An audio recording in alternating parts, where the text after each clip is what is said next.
Hello readers, I'm the Avid reader, and today I thought I'd do something a little bit different. So recently I finished the book Disclosure, so now I have a list of 10 books I really love. So this is my top 10 favorite novels of all time, and I've read approximately about 100 fiction books now. In my top 10 list, I can tell you half of these books are by Michael Crichton. My 10th favorite book is State of Fear, and this is Michael Crichton's controversial take on climate change. The reason I love this book is that he proposes controversial value statement, but he has tons of graphs, statistics here that backs up his argument. He also writes it as a thrill ride. It's very fast paced, and also he demonstrates how the media, how you have people in the climate change movement who do some dishonest things, who manipulate statistics. So this is one of the many amazing Michael Crichton books. For number 10, State of Fear. Number 9 is Prey, also by Michael Crichton. In a nutshell, this is micro-robots. In a nutshell, this is micro-robots and a technology becoming independent and starting to kill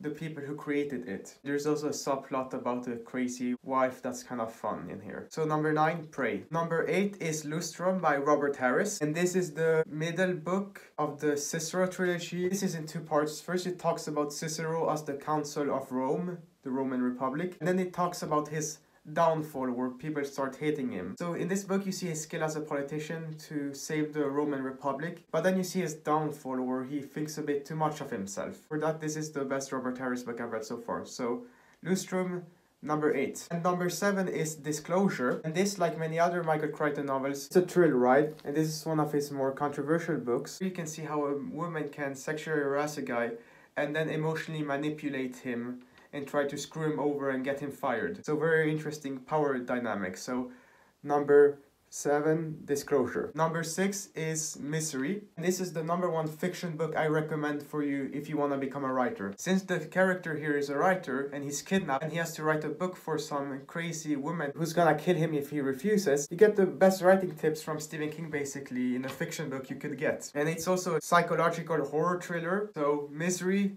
number 6. Now my top 5, which has changed a little bit since last time I talked about my top 5 books in February. It used to be Misery, my top 5 book. Now it is Lest Darkness Fall by Els Sprague de Camp. And this is my favorite alternative history book. And it's a guy going back to Rome, I think it's in the 6th century. You can see how crafty this guy is with managing and maneuvering, being far back in time. So if you want to know where you should start reading alternative history, I would definitely recommend Lest Darkness Fall. So number 5, Lest Darkness Fall. Number 4 is Jurassic Park, also by Michael Crichton.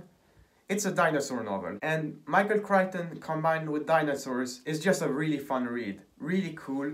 Some very interesting science, fun characters in this book, and they also get killed by dinosaurs in different ways. So far what I've read, this is Michael Crichton's second best book. Number 3 is of course 1984, used to be my favorite book, it's no longer is. And this is the best political fiction book you can read. There's a section in this book that basically lays out how a totalitarian state works. So if you want to understand how North Korea, or Maoist China, or Stalinist Russia, or Hitlerite Germany works, you read this book and you can see that some of the things that are in this book are happening today. For example, the surveillance system in China today. You can really see how disgusting and how manipulative and how callous the totalitarian state is. So if you want to understand totalitarianism, you need to read 1984. And this is George Orwell's best book also. So number 3, 1984. Number 2 is Sphere by Michael Crichton, and this is Michael Crichton's best book.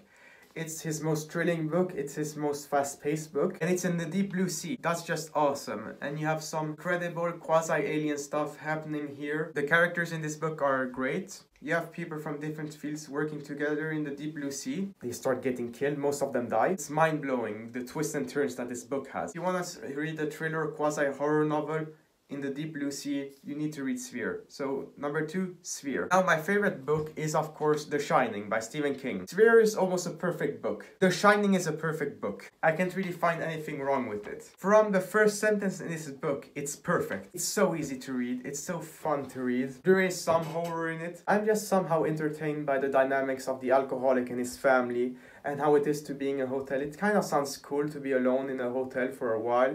But you can see how he starts turning nuts and how the things start going downhill slowly but surely, and he's losing his friends. And the book is better than the movie, definitely, since the movie is good, but this is my favorite book. Oh, at number 1, The Shining. Here is my top 10 list of favorite books of all time I've read so far. Probably will change over time because I've read only 100 fiction books or so. But at this moment, this is my top 10 list. Number 10 is State of Fear. Number 9 is Spray. Number 8 is Lustrum. Number 7 is Disclosure. Number 6 is Misery. Number 5 is Lest Darkness Fall. Number 4 is Jurassic Park. Number 3 is 1984. Number 2 is Sphere. And number 1 is The Shining. You want a starter kit for thrillers of different varieties you want to read? Read these books. Anyways, I'm the Avid Reader and I will see you readers next time.